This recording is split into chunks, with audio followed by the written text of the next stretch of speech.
Tabat, hari Senin 12 Rabiul Awal tahun ke-11 Hijriah, bersamaan dengan hari lahirnya Rasulullah, hari Senin tanggal 12 Rabiul Awal tahun ke-11 Hijriah. Allah perintahkan kepada malaikat Jibril, Jibril, kau turun jemput kekasihku Muhammad, cabut nyawanya. Dengan catatan, tanya dulu, jika dia sudah mau, lakukan tugasmu. Tapi jika belum mau, tunda tugasmu sampai dia mau. Panggil 3 malaikat menyertaimu, Mikail, Israil, Israfil. Turunlah malaikat. Di langit ke-7 mereka masih berempat. Langit ke-6 mereka masih berempat. Sampai di langit pertama malaikat Jibril berkata, wahai malaikat pencabut nyawa, kau sajalah yang turun ke dunia. Saya tidak tega menemanimu dan melihat engkau mencabut rohnya Muhammad SAW. Lalu malaikat pencabut nyawa berkata, Jibril, kenapa kau tidak turun menyertai kami? Bukankah selama ini engkau yang menyertai Rasulullah? Bukankah selama ini engkau yang menemui Rasulullah? Kami tidak pernah menemui Rasulullah. Turunlah bersama kami. Jibril berkata, maafkan saya betul-betul tidak mampu melihat engkau mencabut rohnya Rasulullah. Turunlah 4 malaikat ini. Lalu malaikat mengetuk pintu Rasulullah, ketuk rumah Rasulullah. Assalamualaikum warahmatullahi wabarakatuh ya Rasulullah. Nabi dalam rumah menjawabnya, Waalaikumsalam warahmatullahi wabarakatuh. Fatimah membuka pintu, ternyata tidak ada orang di depan pintu. Rasulullah lalu bersabda, sudah ada di samping saya. Malaikat pencabut nyawa berkata, ya Muhammad, hari ini aku diperintah Allah untuk mencabut rohmu. Menurutmu bagaimana? Kira-kira kalau Bapak ditanya seperti apa jawaban Bapak? Kalau saya ada saat hari ini Allah perintah untuk mencabut rohmu, maka saya akan menjawab, tunggu dulu, istri saya baru satu. Rasulullah menjawabnya, wahai malaikat, 24 nabi dan rasul senior saya, 24 nabi dan rasul pendahulu saya, setelah mereka melaksanakan tugas, mereka pun menghadap kepada Allah. Hari ini saya siap menghadap, tapi saya lihat ini ada keanehan. Apa ya Rasulullah? Mana malaikat Jibril? Kok tidak ada di antara kalian? Mana sahabat saya? Mana Jibril? Malaikat pencabut nyawa berkata, Jibril menunggu di atas langit. Dia tidak datang untuk menyertai kami. Lalu Nabi perintahkan, kau panggil dulu. Ada perkara yang penting yang ingin saya tanyakan kepada Jibril. Setelah itu saya siap menghadap kepada Allah. Naiklah malaikat pencabut nyawa dan berkata kepada Jibril, ya Jibril, engkau dicari sahabatmu, turunlah engkau menyertai kami. Turun malaikat Jibril. Lalu ketemu dengan Nabi. Nabi bertanya kepada Jibril, ya Jibril, kalau hari ini aku harus menghadap kepada Allah, tolong berikan saya berita gembira. Tolong perdengarkan saya kalimat yang nikmat di telinga saya. Lalu Jibril bersabda, ya Muhammad, saya dapat berita gembira dari Allah. Seluruh malaikat yang pernah Allah ciptakan antri untuk menyambut rohmu ya Muhammad. Apalagi ya Jibril, ya Muhammad, seluruh nabi 24 haram masuk surga sebelum engkau lebih dulu. Meskipun engkau nabi paling terakhir, tapi Allah memberikan garansi dan jaminan haram seluruh nabi dan rasul masuk ke dalam surga sebelum engkau lebih dulu ya Muhammad. Nabi mengucapkan alhamdulillah. Apalagi ya Jibril, ya Muhammad, jika engkau punya dosa dan kesalahan, Allah telah mengampuni dosa dan kesalahanmu. Nabi bersabda, alhamdulillah. Tapi ya Jibril, itu kan saya, itu diri saya. Ya Jibril, saya tidak cemas soal diri saya. Saya tidak ragu soal diri saya. Yang saya cemaskan umatku ya Jibril. Bagaimana umatku sepeninggal aku kelak? Subhanallah.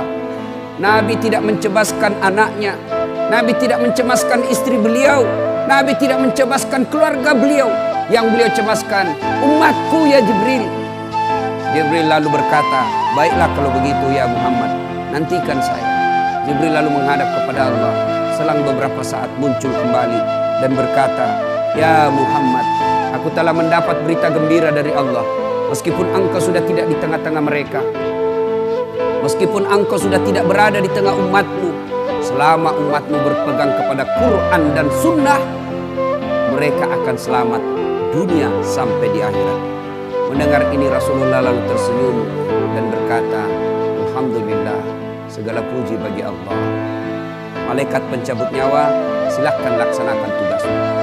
Jibril mundur, majulah malaikat pencabut nyawa melaksanakan tugas dan berkata, kalau bahasa kita, "Ya Muhammad, maafkan saya tidak mampu melakukan ini, tapi ini perintah dari Allah."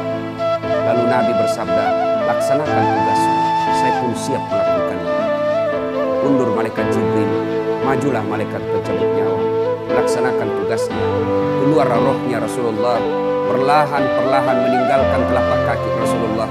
Telapak kaki Rasulullah menggigil, naik ke atas betis Rasulullah, naik ke paha Rasulullah, sampai ke perut. Bercucuran keringat Rasulullah, keluar keringat Rasulullah di wajah Rasulullah. Malaikat Jibril lalu berpaling. Nabi lalu bersabda, "Wahai malaikat Jibril, kenapa engkau palingkan mukamu? Apakah engkau jijik melihatku? Apakah kau jijik melihat wajah saya?" Jibril bersabda, "Ya Muhammad, ketahuilah demi Allah yang menguasai segala-galanya, tidak aku jijik melihat mukamu ya Muhammad. Aku tidak tega melihat engkau menghadapi sakaratil maut. Aku tidak mampu melihat engkau menghadapi sakaratil maut." Nabi lalu bersabda, "Ya Jibril, ketahuilah, andai saja Allah tidak cinta kepadaku, andai saja Allah tidak sayang kepadaku, betapa sakitnya sakaratil maut ini. Tapi aku mohon kepada Allah, ya Allah, jangan engkau timpahkan sakitnya sakaratil maut ini kepada umatku. Bebankan seluruh penyakit sakaratil maut ini, bebankan seluruh sakitnya sakaratil maut ini hanya kepada aku. Jangan engkau berikan umatku ya Allah." Begitulah cintanya Rasulullah kepada kita. Perlahan-lahan sampai ke tenggorokan ruh Rasulullah. Habis menggigil seluruh badan Rasulullah, ditinggal ruhnya. Lalu di penghujung bibir beliau mengucapkan, "Pelihara sholat kalian, pelihara sholat kalian, pelihara sholat kalian." Yang kedua Rasulullah berpesan, pelihara wanita di antara kalian, pelihara anak-anak gadis kalian, pelihara istri-istri kalian. Dan yang terakhir beliau ucapkan, tidak satupun keluarga yang diucapkan. Beliau tidak mengucapkan Khadijah, Khadijah. Beliau tidak mengucapkan Aisyah. Beliau tidak mengucapkan Hasan, Husain. Siapa yang diucapkan? Ummati, ummati, ummati. Berangkat Rasulullah.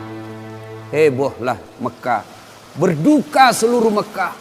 Abu Bakar menggigil. Sahabat yang lain meneteskan air mata. Satu sahabat yang tidak mau menerima kenyataan, Umar bin Khattab. Ketika disampaikan orang-orang, Rasulullah telah meninggalkan kita, Rasulullah telah menghadap kepada Allah, heboh satu Mekah. Umar bin Khattab marah.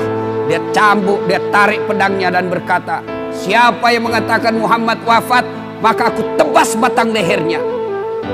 Umar tidak mampu menerima kenyataan Rasulullah berpisah dengannya.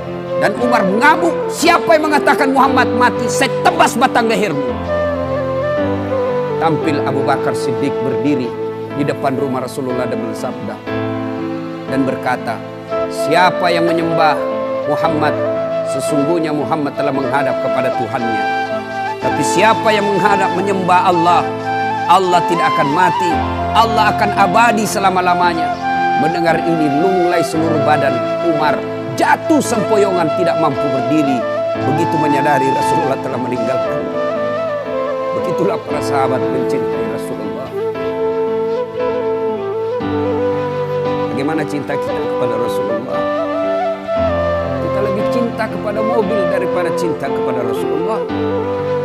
Kita lebih cinta kepada harta daripada cinta kepada Rasulullah. Kalau Rasulullah bukan cuma di dunia beliau cinta kepada kita, sampai di akhirat beliau mencintai kita.